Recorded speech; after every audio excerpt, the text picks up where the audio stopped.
malilitaw ang katotohanan.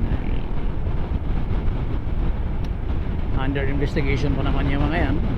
Hindi natin sinasabi na lahat kayo, pero magiging aral na rin sa lahat ng meron magtangkang maglustay ng pera sa gobyerno. Awa po kayo.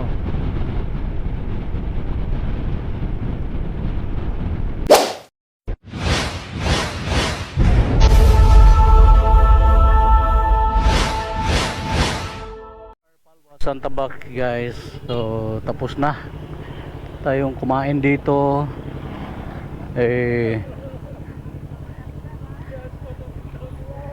Puproceed na tayo ng Dawin, pero balak kong dumaan ng yung mga municipality, no, yung proper ng lalo na plaza or city hall ng, tingnan natin kung magkakaintindihan ba.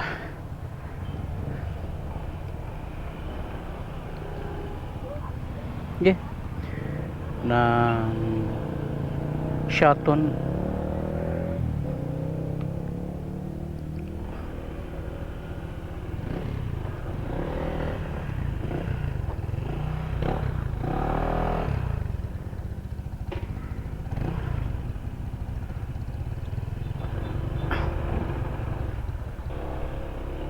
At Santa Catalina yung ano, Sambuangueta. So dyan tayo galing sa likod. Alright,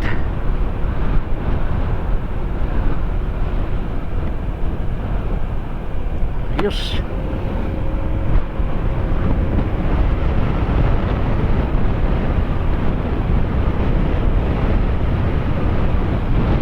Sarap tumambay dyan, pero wala na yung lakad natin na yan. Malayo pa mula rito yung pupuntahan natin. Pa-relax tayo dun.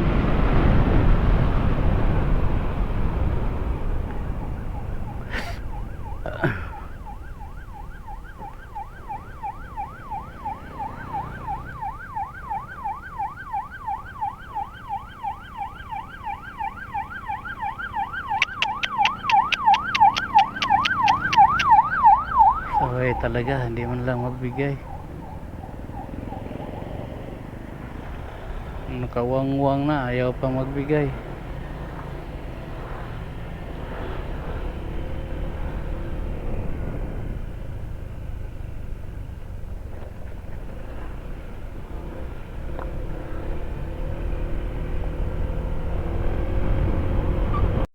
Ditong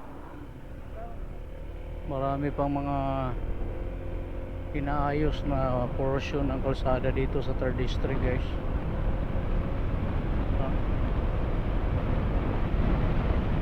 Mag-iingat tayo pala dito kasi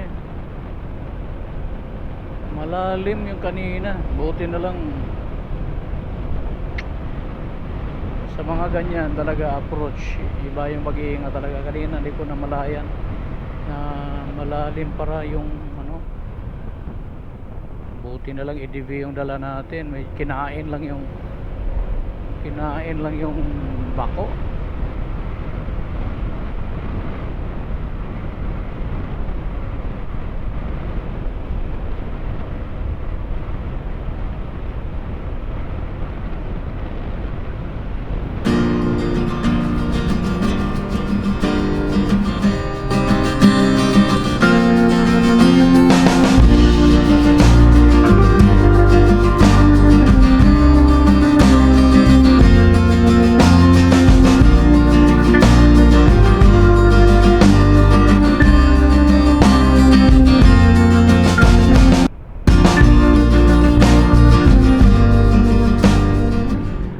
Sinasabi natin sa inyo na Dumaguete Bayawan Road, mas mahaba-haba ang biyahe dito guys. Yun ang sabi natin sa inyo noon pa, na mas malapit kung doon ka dumaan sa dinadaanan natin, yung lagi natin pinupuntahan, ang Route 711 Tanhay, Pamplona, Santa Catalina Road. Dahil noon dito ang daan napakalayo,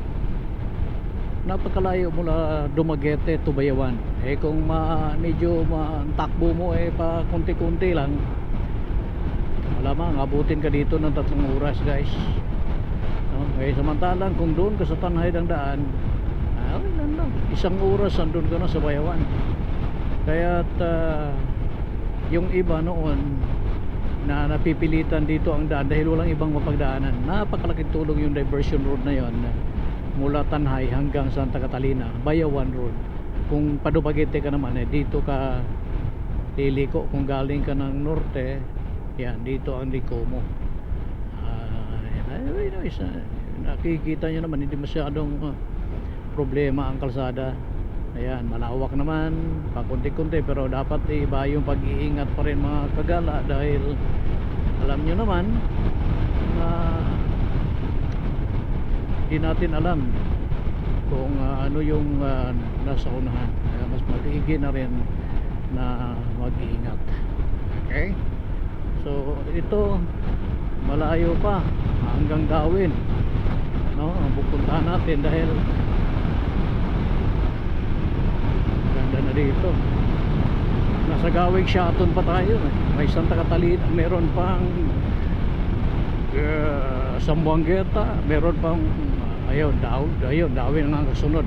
Shaton, Dawin, Sambuangueta, Bakong, Dumaguete na. Walang problema sa papuntang pauwi dahil mag-diversion tayo, mas mapadali tayo kung magda-diversion tayo yun sa may Bakong Sibulan Road, diba? Dito ganda naman pa, wala naman na problema sa panahon. Ito, naipakita natin sa inyo kung ano po ang kaibahan kung doon ang daan sa may diversion ng Route 711 at dito kung papunta ka ng Bayawan. Mas malapit doon kaya napilitin yung iba na doon talaga dumaan. Lawak ng kalsada dito. Ayun o, coastal na po tayo guys. Halos coastal naman talaga ang Dumaguete to Bayawan, Ninobaan, Basay. Yan, coastal yan hanggang Sipalay na. Okay, dito ramdam mo talaga ang lawak na daan. Imagine, 2 lanes lang yan, yung mga naka-asphalt na yan. Ito yung additional na 2 lanes magkabilaan. Ayan, lawak pa rin. DPWH, siya na naman, wala nang issue dyan. Ano ba yan?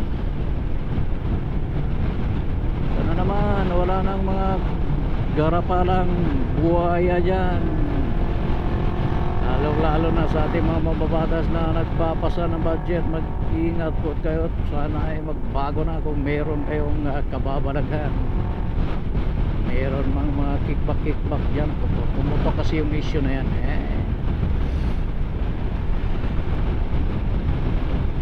Lilitaw ang katotohanan. Under investigation pa naman yung mga yan. Hindi natin sinasabi na lahat kayo, pero magiging aral na rin sa lahat ng meron magtangkang maglustay ng pera sa gobyerno. Awa po kayo.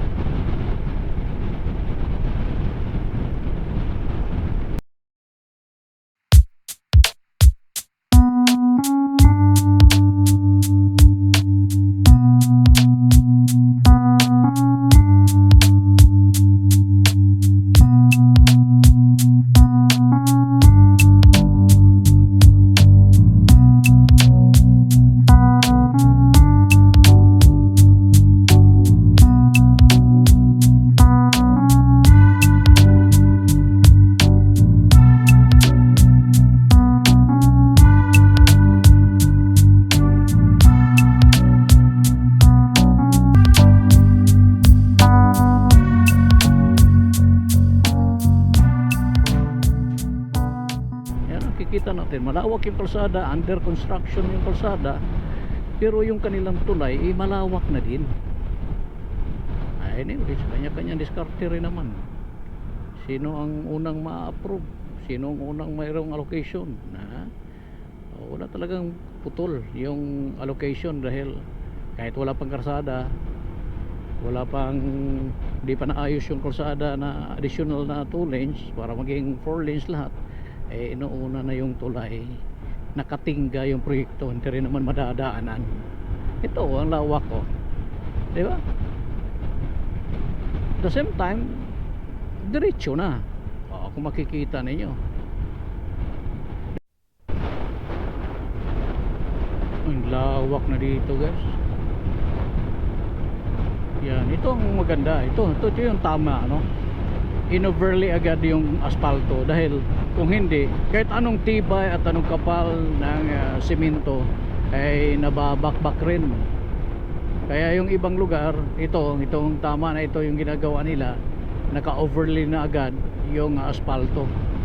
Ayan, di ba? Kahit sa bigat yan, ang bigat ng dumadaan dito ay hindi nasisira yung asfalto sa ilalim.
Halfway Cafe. So Darwin tayo guys, Darwin, part ng Darwin.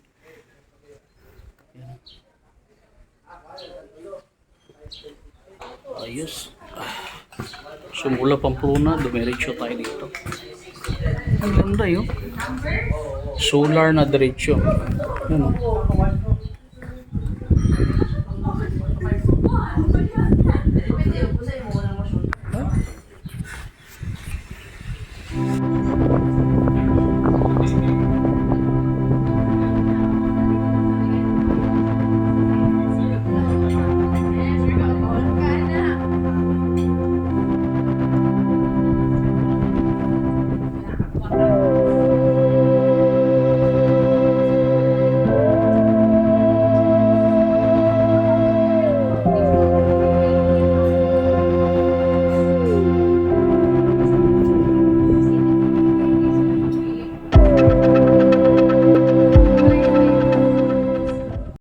So, bigay tayo ng sticker nito guys kay ma'am.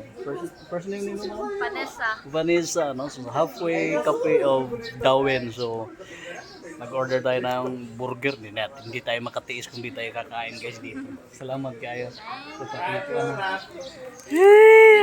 Kana po din mga kuha, no? Kapag gutom na po na, lumupay pag humagkaon. Mupay pag humagkaon, mukaon na po. Kapag gutom.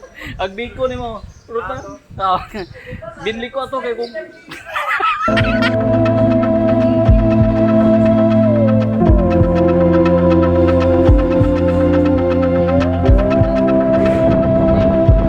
So from Pamplona, dumiretso tayo ng Santa Catalina. Doon tayo nag-breakfast then lunch dito sa may halfway cafe of Darwin guys. Napakaganda dito. Napakasarap pag-unwind dito, mahangin, maganda ang lugar, no? So, ang balay dito. Daming Maraming mga cottages sa baba kung gusto maligo.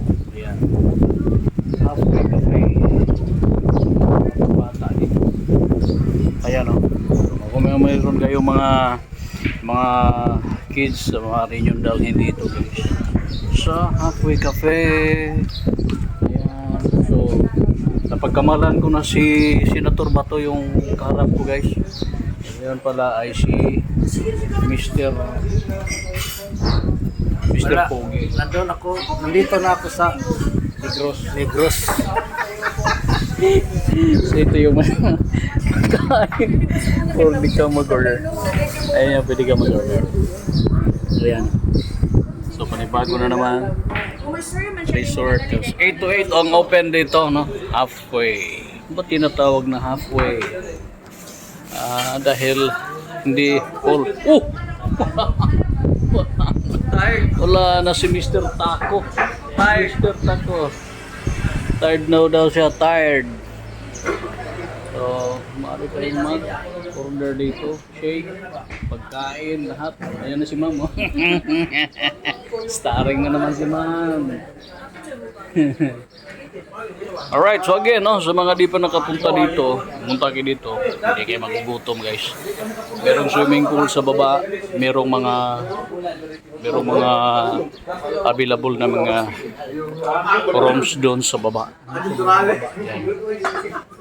Tsaka yung gate nila dito. Ito yung mga Bagay ko tanong bebe.